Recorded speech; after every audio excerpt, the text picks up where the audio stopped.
Hello, and welcome to the Cyber Insights Podcast, brought to you by the Greater Washington, D.C. chapter of ISACA. I'm your host, Jim Wiggins, joined today by my co-host, Mr. Altan Bulut. Our guest is Miss Melissa Fortson, and we'll be discussing navigating the federal audit frontier. Let's get into the episode.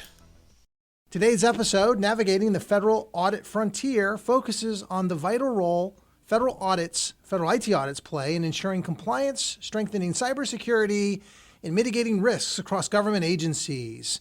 In a rapidly changing regulatory environment, understanding federal audit processes and best practices is more crucial than ever. Joining us today is Ms. Melissa Fortson, a senior examiner and certified information systems auditor with extensive experience in federal IT audits, risk assessments, and compliance evaluations. She has worked with key regulatory bodies, including the Federal Housing Finance Agency and the Federal Reserve Board, providing oversight, ensuring compliance, and enhancing risk management frameworks. Melissa, welcome to the show. Hi, happy to be here.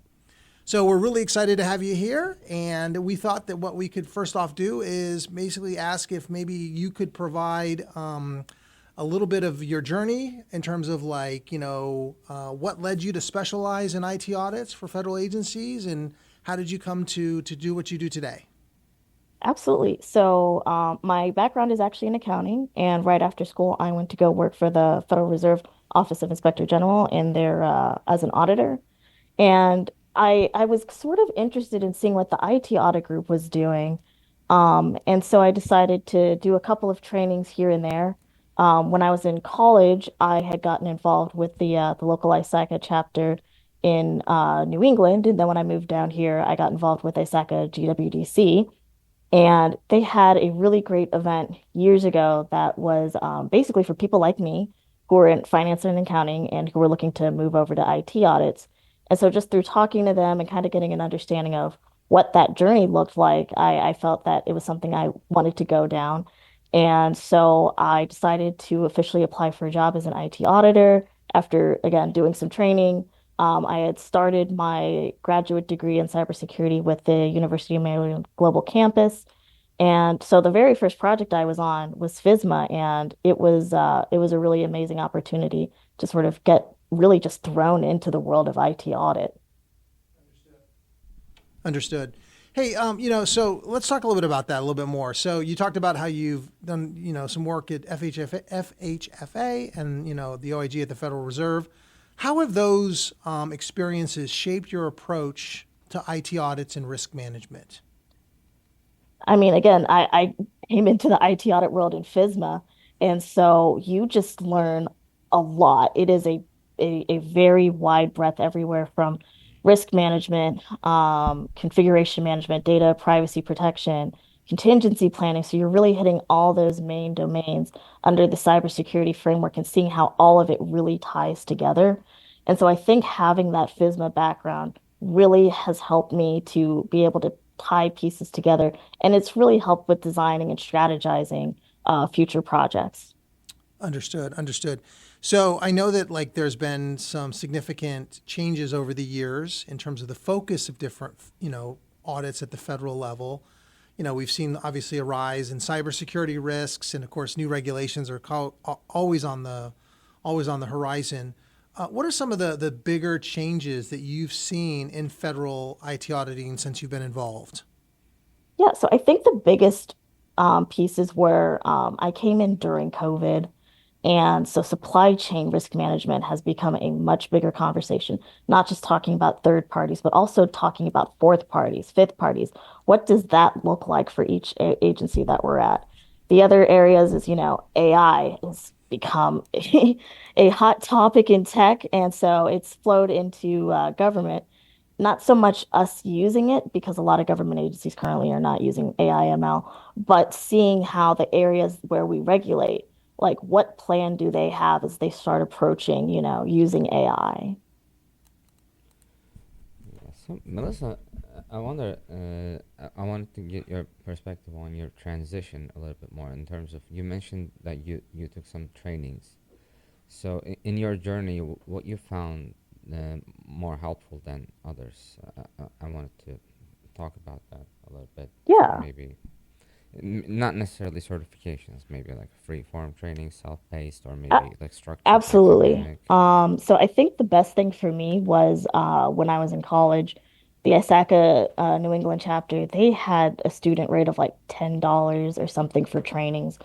which was super helpful to even just get me interested and in the door. Because back then, the hot topic was GDPR, Mm. and the EU hadn't officially launched it yet. Mm. But then when it came to the US, what was that going to mean for all of the IT auditors here? So I think for me, being able to go to a training and, be able to talk to professionals and talk to others in the field and, have it for a pretty relatively insignificant amount of money, especially as a student, was fantastic. As far as other trainings go, the agency that I worked for, they were able to help pay for some other trainings through IIA, through ISACA. I did a lot of just research on my own, looking at white papers, going on to, CrowdStrike has a lot of resources. A lot of these other vendors like AWS have trainings, which a lot of them, well, back then used to be free. I don't know if all of them are free now. Some of them are hooked up to certification, some of them aren't. But there are so many opportunities through vendors, through credentialing certifications or credentialing organizations. Um, and then also, Udemy has fantastic trainings. Coursera. I know some of them you have to pay a little extra if you want to get the Mm. final official certificate, but if you just want to do it for your Verified, own right? knowledge, it's Yeah. fantastic. Yeah, that's awesome. And has there been a like key moment where you like decided now I'm gonna move from accounting to like towards the IT cyber side? Or was there a more gradual shift over time? So for me, it kind of had to be a little bit more I don't want to say drastic, but point in time. I originally Mm. wanted to just do a rotation with IT audit, but I unfortunately could not do the rotation that I wanted to do. And I kept asking about it. And then one day I just said, let's just do it. And there were some jobs that were open. So I just applied and I said, we'll see what happens. And I'm still here. Mm. So in your mind, like, has there been a moment like where you started to consider yourself like now I I'm think more the like an first time I ever IT. really felt like an Yeah. actual IT auditor was when I was doing my second round of FISMA, Hmm. and I was actually helping to scope and do the work plan for the actual audit itself Hmm. and acting as the contract oversight representative for a different portion of it. Hmm. Very interesting. That's very cool.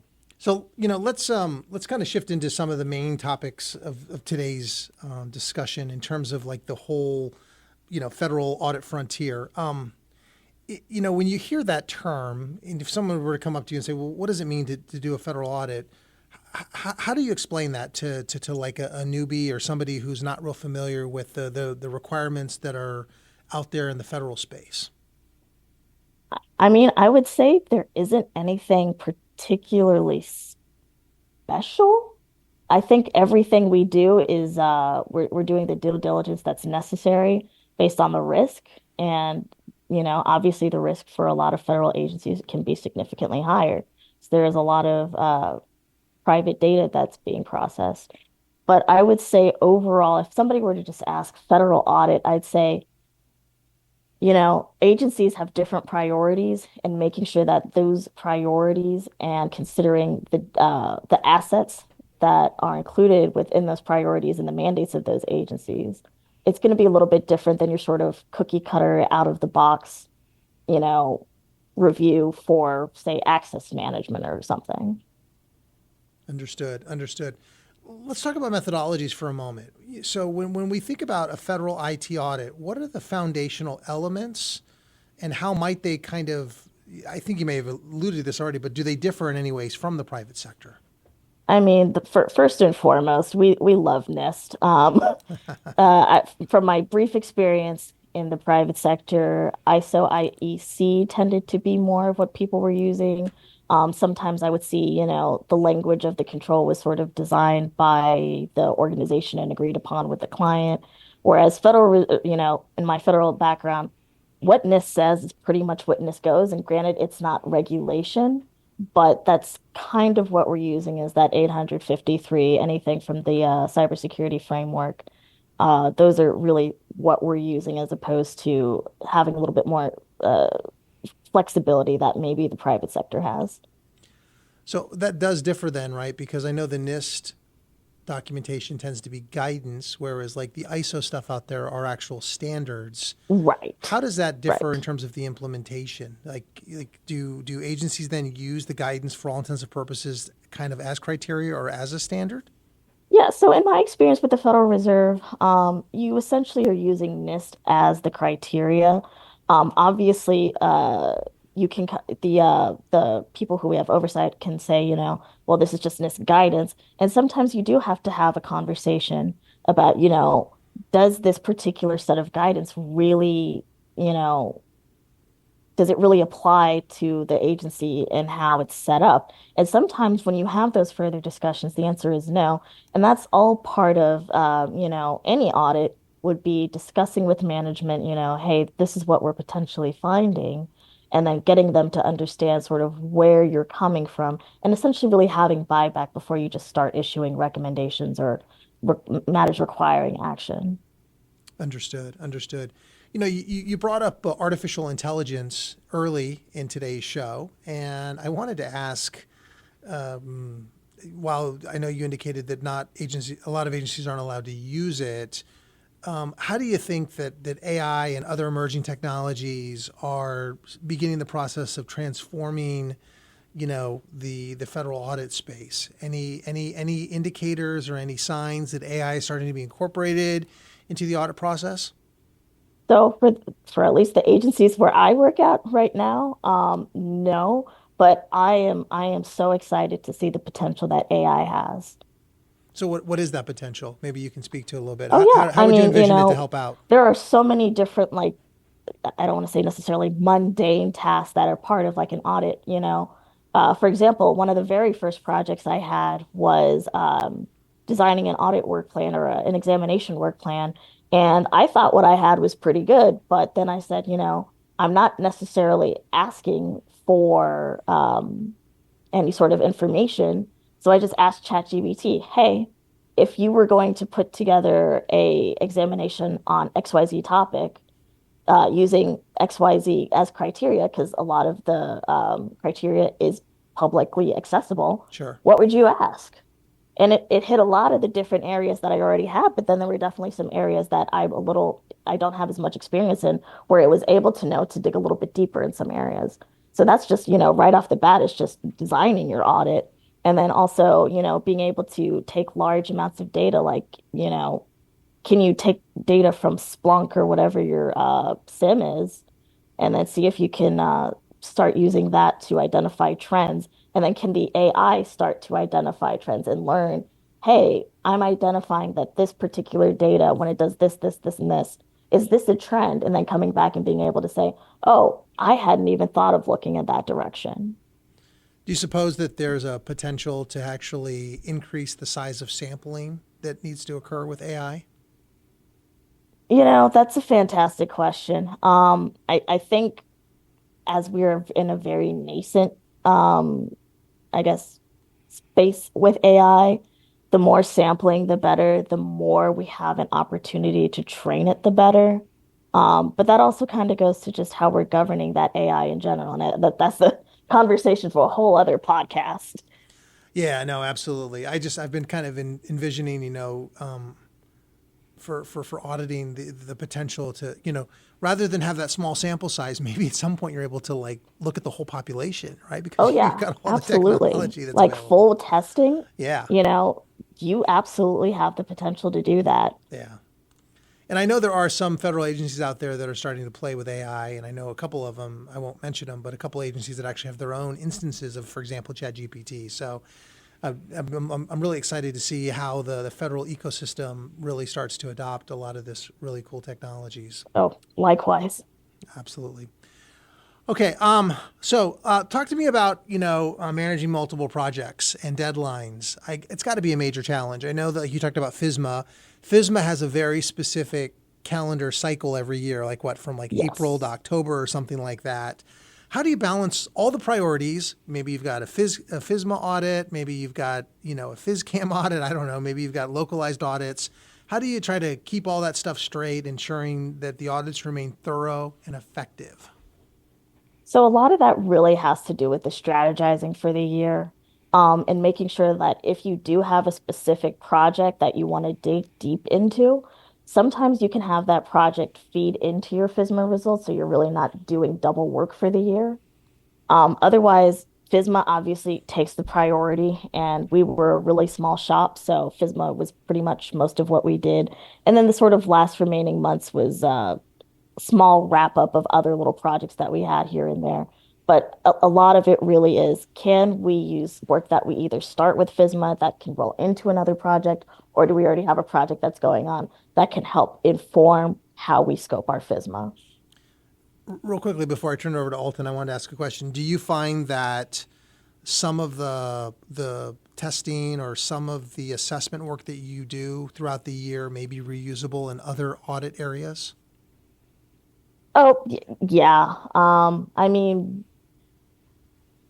I don't like to reinvent the wheel personally, but again, having that understanding of how different pieces of the environment or the ecosystem are connecting really does help you sort of say, well, this is an area where we want to focus. This is an area where we might not want to focus because we're not focusing on this particular area. Maybe we can either add additional resources to focus back on the area that we have additional interest. Understood.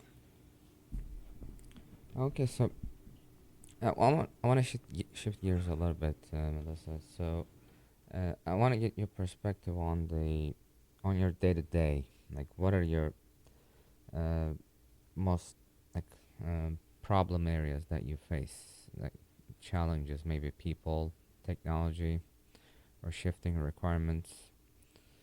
What are the most like Um, stressful aspects that you need to deal with? I think the biggest thing sometimes can be just making sure that communication is happening effectively. Because as messages start where I am and I have an understanding of the work that I'm doing my testing in, as it moves further up the chain, sometimes the message changes a little bit. And then when I have Mm. somebody say, well, they don't want to go forward with XYZ because we said this, it's like, well, that's not what we Mm. said. So making sure that there's consistent communication, that there's an understanding of what's actually happening. Um, Other things would just be like, waiting on reviews and going up and down the chain. Thankfully, this agency that I'm at right now is usually pretty effective with that. Um, but every now and then something new will come up where you're working on a project and then there will be a new development and it just sort of causes you to step back and say, this is what our deadline was going to be. Mm. But given this new development, you know, are we allowed to push the deadline? Because the impact to have the most valuable impact would be to push the deadline. And some of that is, again, engaging with stakeholders and making sure that there's that communication that's happening so that they understand why we need to push deadlines or whatever the situation may be. So do you find those like roadblocks easy to overcome, or do they repeatedly come up over time? I Maybe mean, I don't know. thankfully, they don't come up that frequently. I will Mm. say, working at the Fed and the FHFA, they are pretty low stress jobs, I'm not gonna lie. Mm-hmm. Because there aren't a whole bunch of layers in my line right now. And the place where I have oversight at the moment, the people who we work with are super great. We have an excellent line of communication between them and us. We see them sort of as like they see us as a partner to help them improve their own processes as opposed to, these regulators coming in. And so I think having a very collegial and respectful environment really helps. That's really great. And so for people that may not be as fortunate, do you have any advice from the You point of know, view? be Yeah. patient. Yeah. Understand what you do have control over. There are definitely opportunities to manage up sometimes, Mm. where if things aren't moving as quickly as you'd like them, see if there are opportunities for you to maybe have take a greater role in things. And like if there's a meeting that needs to happen, can you set up the meeting? And then as you move up, does your manager, want to let you try leading the meeting as opposed to them leading the meeting? Mm. The other thing would be, wherever you are, there are always going to be times where it's stressful and things aren't going to move as quickly as you like. But when you look at what you're able to accomplish by the end of it, it really just it becomes inconsequential. Yeah, it's great. I mean, I especially wanted to get your thoughts on that because auditing can be challenging, especially if you're an internal auditor and then Yeah, you're kind of like in between. Like, are you like a cop, or maybe are you like a consultant, or somewhere in between? People right. seem to be confused. Like, what are you here for, and why should I give you anything? What's the point? I mean, do you get that a lot with people, especially Um, maybe less experienced people? I don't know. so particularly with this job, again, we have a fantastic relationship with the people who we have oversight over. Mm. And part of that is through building relationships. And, there is a fine line though, because as a regulator, you don't want to necessarily have them be super buddy with each other, uh, because you want to be able to maintain that independence to be able to have effective Right. oversight. Yeah. But being able to have a conversation with people and, have ideas go back and forth so that it's not just us coming in and giving our opinion, but also hearing, what are their challenges, what are their concerns. That really helps us to sort of keep the cop hat on, but not necessarily, bash them over the head with a baton. Yeah. That makes sense. Definitely. So, hey, I wanted to ask you a question, Melissa, about you talked about planning earlier, how that plays a pivotal role in trying to decide what you're going to do. I was curious if you could kind of speak to the mechanics of how you go about this, like when you scope something out. So, the planning probably are areas of focus, areas of interest, but then when it comes to making decisions, how do you decide what you're actually going to take a look at? Any thoughts on that? Yeah, so a lot of what I do right now, we get our ideas for projects through ongoing monitoring. There's definitely a bottom-up approach where examiners like me are able to say, this is what we've seen through our examinations or the ongoing monitoring, which occurs throughout the year, in various areas, from InfoSec to corporate governance to reviewing internal audit processes. Um, all the way from to top down, where if there is a concern or an interest from senior leadership within our agency about trends that they are seeing at other agencies or at other areas where we have oversight, and then they can sort of say, hey, this is an area where we'd also like to look as well. So I know that, for example, like FISMA says that annually the agencies have to conduct, Oh, an audit, yes. right? But is there other criteria that you guys have to follow? Like, does OMB apply in your particular case? I know OMB historically has put out like a every year priorities or, focus areas. Does that Yeah, influence you as well? so I don't really work with that necessarily anymore. A lot of what I do is examinations of uh, a government-sponsored enterprise. So kind of like a Fannie or a Freddie. I don't really do the IG side of the house anymore. But I would imagine that whatever OMB guidance that is put out is still pretty golden. Got it. So you're saying then input comes from maybe OMB, probably comes from internal priorities, and then also, or not internal priorities, scheduling, and then leadership focus areas. Got it. Absolutely. Okay. All right. So let's talk a little about the future, right? So looking forward, put your crystal ball and take a look into that. What kind of regulatory changes do you think are going to occur in the coming years, and what do you think is going to have the biggest impact on federal IT audits? It's that is a really good question, and it's something that I do think about frequently is I think we've definitely sort of seen a bit of a swing away from regulation. So I don't know necessarily what that's going to look like because I think there are definitely opportunities where there is perhaps a little bit of over-regulation in some areas. I don't necessarily see IT as one of those areas, but you know, what does it look like for us to make sure that we are effectively making sure that the areas that we have oversight, whether we are acting as an internal audit function or acting as an external regulator, we're making sure that they are operating in a secure manner, but at the same time, not being too heavy-handed in a way that we are slowing their own operations down, or in a way that's actually, not adding as much value. Like at some point, there's a value add, and at some point, there's a little bit more disruption than we would probably like to have. And finding that even balance is going to be key in the future, especially as we look forward to these, new disrupting technologies such as AI, quantum computing, and whatever technology is next. Yeah, I think it's nanotechnology is what I've heard, but we'll have to wait and see. So, all right. Let's talk for a moment about auditing in kind of a bifurcated environment. I assume you still probably have on-premise platforms and systems, but then there are a number of them that are in the cloud. How does that impact the way you approach your audit, and ultimately, the kind of processes that you have to carry out in a review of those respective systems? So that is a good question, and I am probably not the best person to answer it because I do examinations of a very narrow area, and they are cloud native.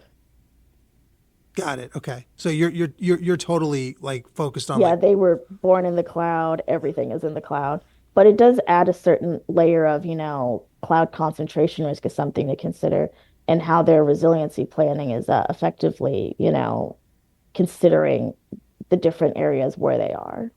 does that then mean that you work with like the three PAOs, that basically the third party assessment organizations that for all intents and purposes look at the CSPs? Um, so not necessarily.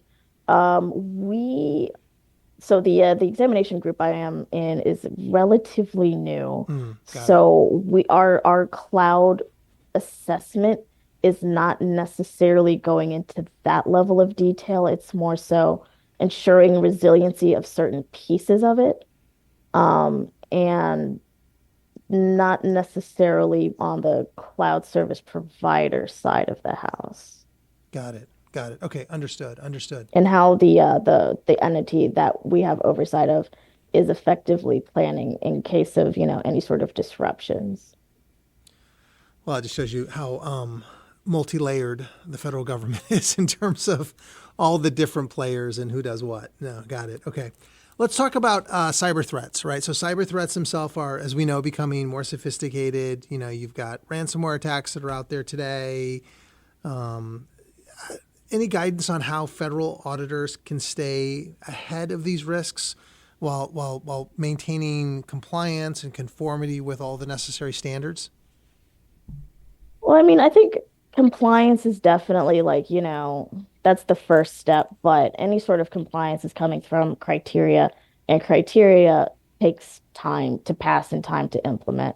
So I think being able to stay on top of understanding threat, and some of that is going to be through threat modeling, threat research, staying on top of that so you understand what you possibly will have to comply with in years to come is better than just saying, oh, well, I don't have to comply with it now.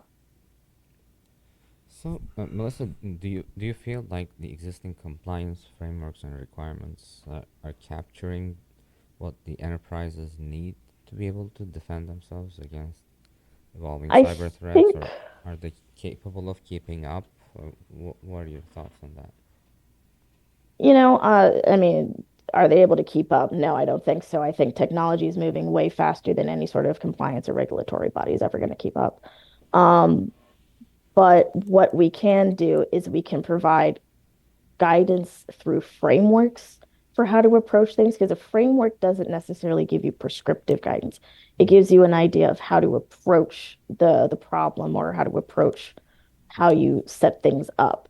And so I think giving people a way to think as opposed to telling them what to think is Mm. probably going to be the best way to approach things going forward, because we can't keep up. Mm. So, with that, like, how would you uh, characterize the ideal role for an internal auditor, maybe like from an examiner auditor perspective, when you're trying Agile, to, dynamic, yeah, when you're constantly trying, learning. exactly. Those are my thoughts too. So when you're trying to think about the needs of the enterprise, the value add, and then knowing that most compliance frameworks or maybe the like, compliance requirements regulations will not be enough, and then when you think about like standard audit practice or maybe the bare minimum when you check for the compliance requirements and then you just report everything is compliant and then uh, nothing is violated uh, according to this framework that we need to be in compliance with. How do you envision maybe in the either in the current landscape that we operate in or maybe in the future the role of the auditor maybe getting shaped in accordance with that understanding, maybe You towards a know, more consultative role? Do you feel that a viable trajectory in the future?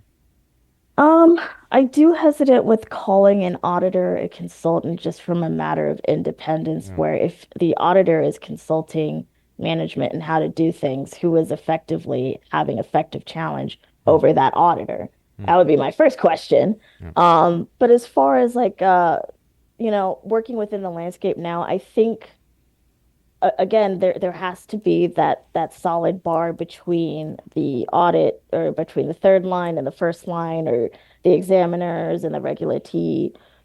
But there's the communication is going to have to continue to be there because we can understand what the first line or what the regulatee is doing, but only up to a point. And to be able to better understand that is going to have to come through again, communication, more regular communication, um, with the people who we have oversight of to really understand, what keeps them up at night. Because I can sit here and say a million things that I worry about. But if I'm not on, an agreement or an alignment with what keeps them up, that's Hmm. a problem. Because now I'm trying to scope my projects or strategize my projects for the year based on what I think needs to happen as opposed to potentially what they think needs to happen, which, could be more significant than what I'm even thinking of. Hmm. Interesting. I mean, because there's this idea right now, it's kind of very popular. The envisioning of internal auditor as the trusted advisor within the enterprise, as opposed to like a mere external auditor in comparison when you're just checking for compliance or validating the Yeah. books or they just match up to what is expected.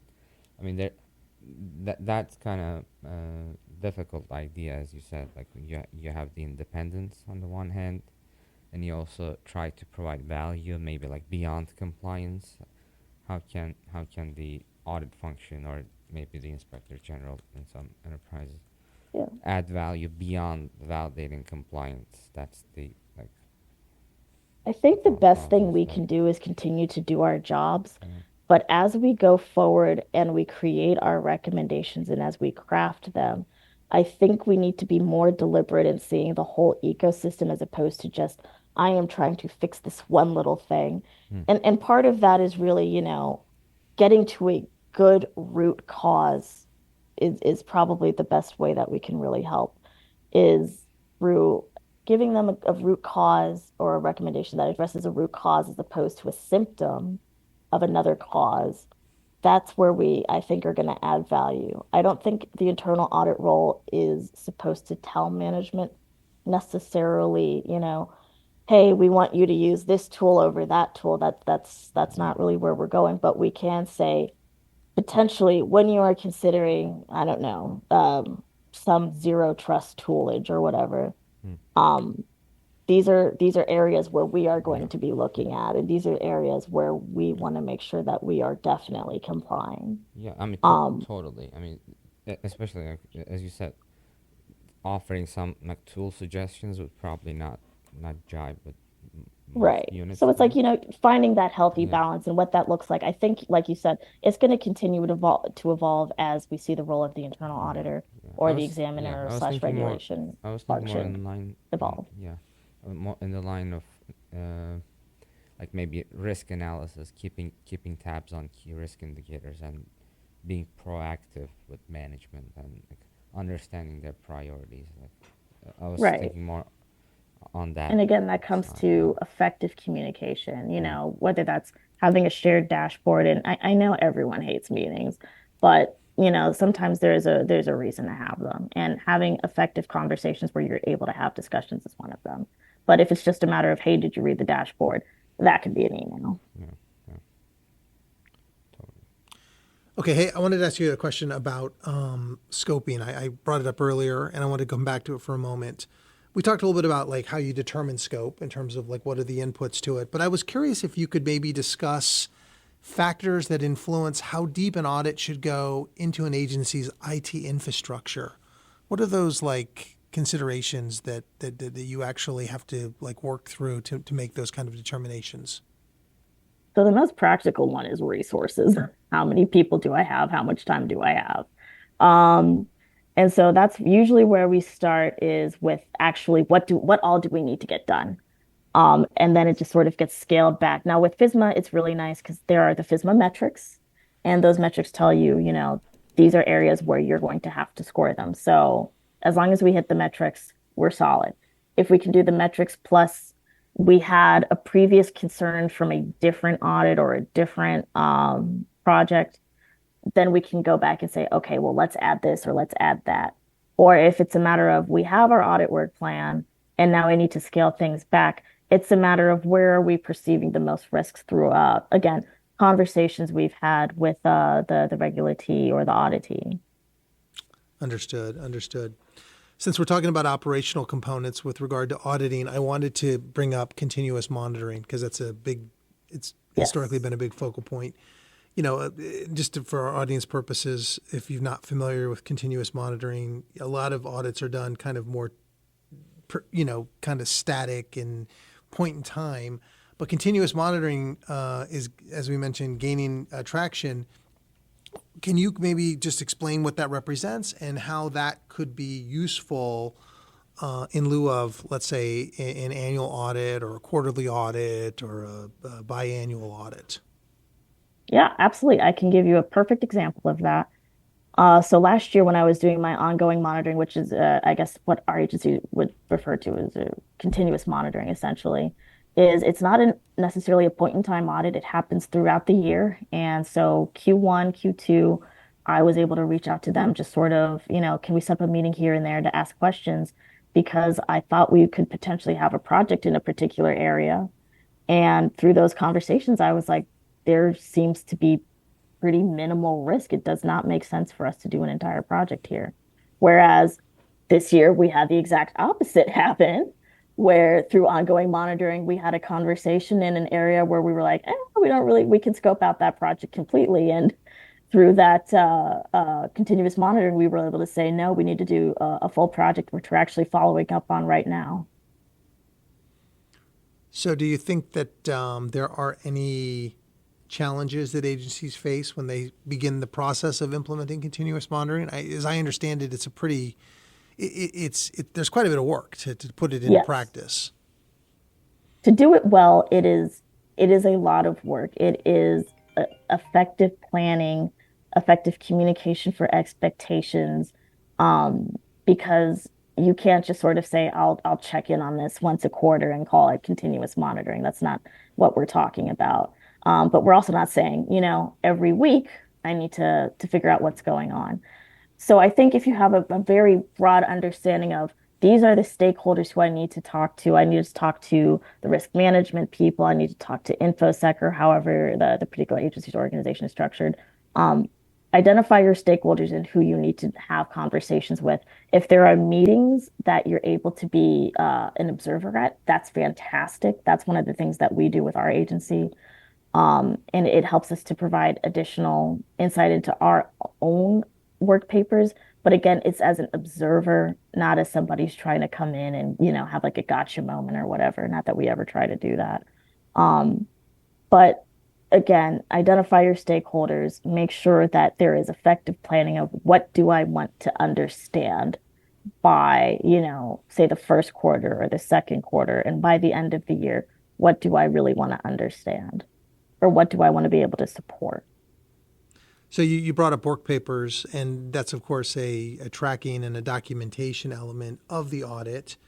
A lot of times, the results and the findings get articulated in some kind of report. I was wondering maybe if we could kind of shift gears for a moment and talk about some best practices that you've run into for writing audit reports that resonate with agency leadership.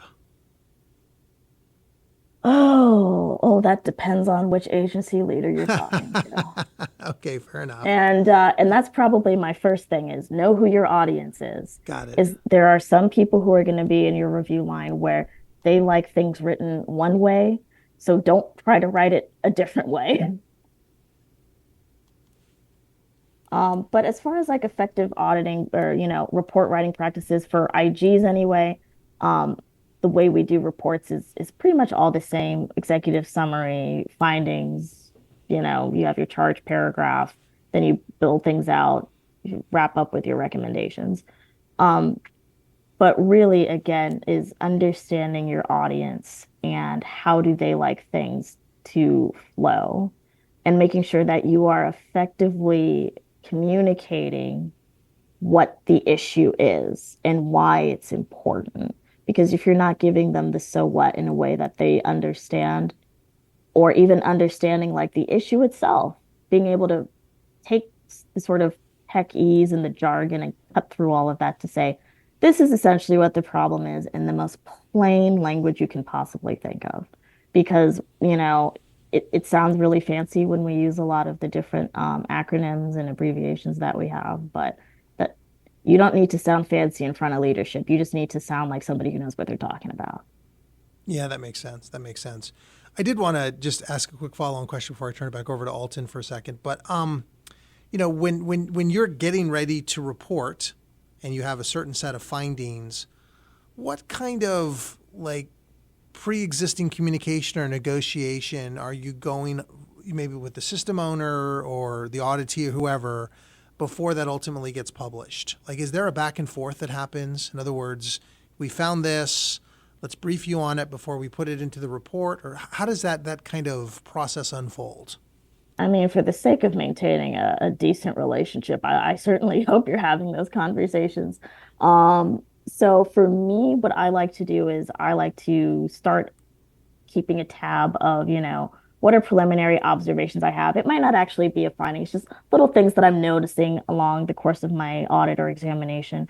And then I take that to this particular agency, the examiner in charge, and I say, about somewhere halfway through, hey, these are the items where I think we're going to be digging in deeper for the rest of the field work. And then as we continue to have conversations, we can sort of, I don't want to say guide the people who we regulate to say, hey, this is an observation we've had. Can we dig in a little bit more, request some additional documentation? So at least on their radar, they understand that this is something that we're looking at. And then towards the end, as we start drafting the recommendation, it's really good to have, one last round with them before you really sort of publish anything. And what we do is not publicly published at the agency where I am right now, but for their own purposes of understanding, what's the cause, what's the concern, what's the potential impact. Because sometimes the way that we characterize it, they look at it and say, no, that's not really what happens. And then that's again where that communication is really helpful, where you can better, because you both have an understanding of we found this, but the cause of why we found it, sometimes the way we characterize it might not necessarily be the best way to characterize it. Or sometimes they come back with us with suggestions and we're like, we understand where you're coming from, but no, this is what we found. And so again, it's communicating with them and having those conversations earlier as opposed to, hey, we're going to be issuing this tomorrow. Hope you like it. So, Melissa, I want to circle back on I'm the continuous. sorry, I can hardly hear you. How's that now? Is that clear? It's a little better. Yeah, so I want to circle back on the continuous monitoring, continuous auditing conversation a little bit. Uh, I'm wondering, have you seen any successful implementations of any technology, automation, or scripting, be it like traditional type of like I'm PowerShell sorry, scripting I, type I of thing? really cannot hear you right now. I think the microphone is not really picking it up. How is it now? Yeah, that's better. Yeah, so what I was saying is that have you seen any successful implementation of technology that helps with that, maybe continuous monitoring, or maybe not necessarily continuous monitoring, just traditional regular standalone audits that would help you with the like data analysis, maybe the planning, field work, or even the reporting stages? Have you seen with your experience so far that has worked and helped you actually in terms of like So reducing the as far workload as and the quality? planning Mhm. ongoing monitoring, not really. We don't use any sort of technology. It's really more about having that good plan to come into the year with, and then reassessing at midpoint and continuing on throughout the year. As far as data analytics, not so much with this current agency where I am, but definitely at the Fed, they have their own DA group whose Mm. job really is to support the audit. So pretty much what we do is for system testing or areas where we know we're going to be using data analytics, we will have the DA people come in and sit in with us as the subject matter experts so they can understand and the data and how it's structured. And then we say, this is what we essentially want to know. They go off, they do their work, they come back and explain what they've done, how they've done it. And then we can incorporate their work into our work papers. So in terms of the like automation, like quote unquote, of the audit work itself, like I was wondering, like in terms of either the Oh, work papers or automation, maybe a lot of work. report templates, or maybe automatic generation of some portions of that. Has there been any thoughts on that? We have Yeah, like a lot of I conversation with guess AI too. the I've seen more risk averse environments Mm. where a lot of that automation I would not say is happening. Mm. I know there's interest, but I don't know if I would say that we're really rolling it out. Are you hopeful in the near future, I mean, maybe? I could see it being helpful, absolutely. Hmm.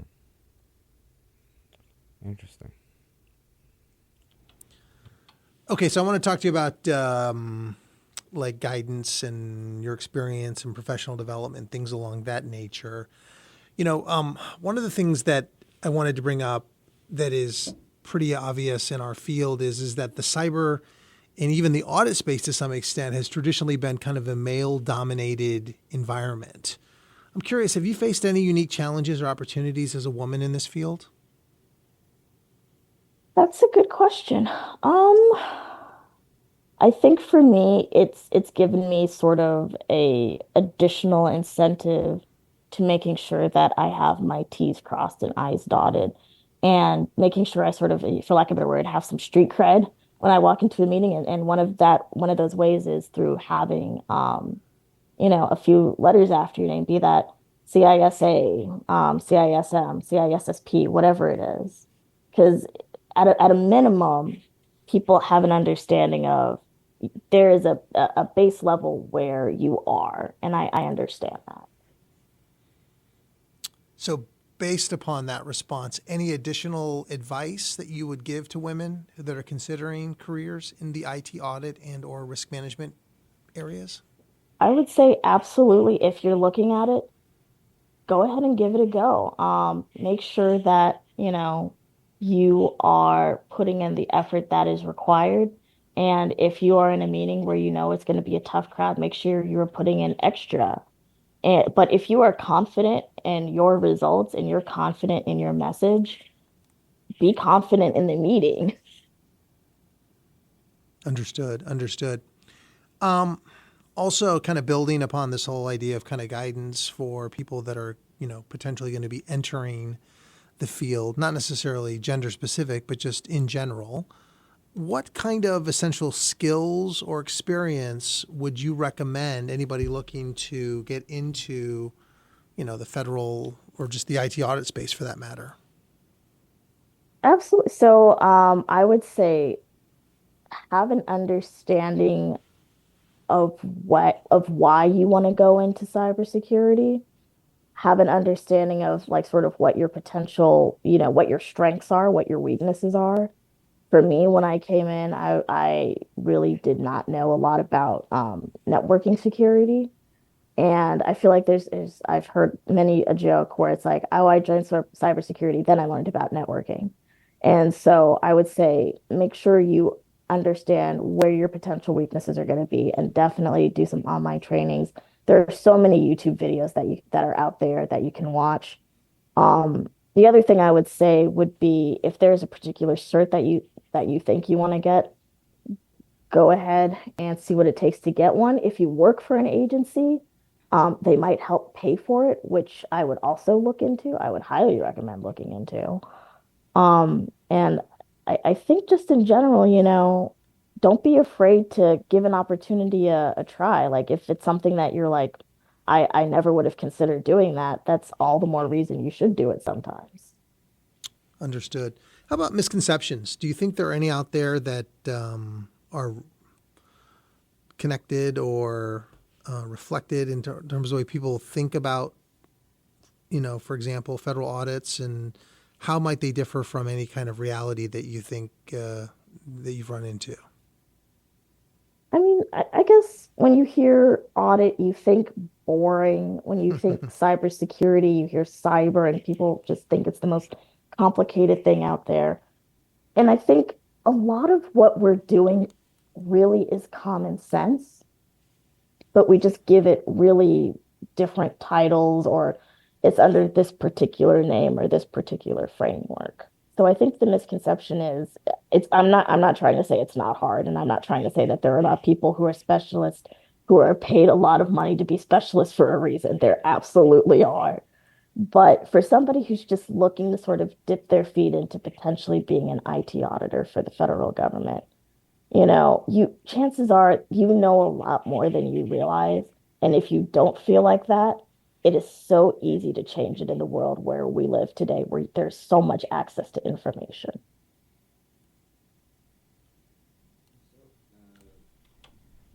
I want to ask you about like how has your experience so far changed your perspective about how the enterprises operate before you started doing internal audits or examinations? What were you thinking in terms of like how people come together and like do things, and then after a couple of years, after a while of digging deep and then examining and then validating, checking against some like ideal criteria, set of like frameworks and all that. How did that shape your view in terms of like what you think of when you think of an enterprise or maybe an agency or a government bureau or something similar to that? I mean, I don't know if it's also because of the way the world and the way that the environment has changed, but there is so much connection between everyone where pretty much if you are doing a regular audit, chances are there is some IT component that's going to be there nowadays. Um, Being able to effectively communicate IT concepts or cybersecurity concepts, whatever have you, to somebody who's in HR is just as important as being able to communicate those same concepts to a CISO, in my opinion. And you can't just say, oh, well, that person is in facilities. What do they care? Well, if facilities is in charge of doing your security cameras, which are connected to your Wi-Fi, yeah, maybe we should be having these conversations. Yeah, and also from a like organizational perspective too, like what does auditing teach you in terms of like how organizations actually behave as a whole, like in terms of how things actually get done versus how might people thought from the outside, might be thinking from the outside. Um, I mean, it's kind of fun to see, one of the audits where you've made a recommendation and then you start to see that recommendation actually get implemented and you start to see the change in the organization, like be it an upgrade to a new system or, they added some data validation where there originally wasn't. Um, I think it's kind of fun to see that, but I think at the end of the day, you know,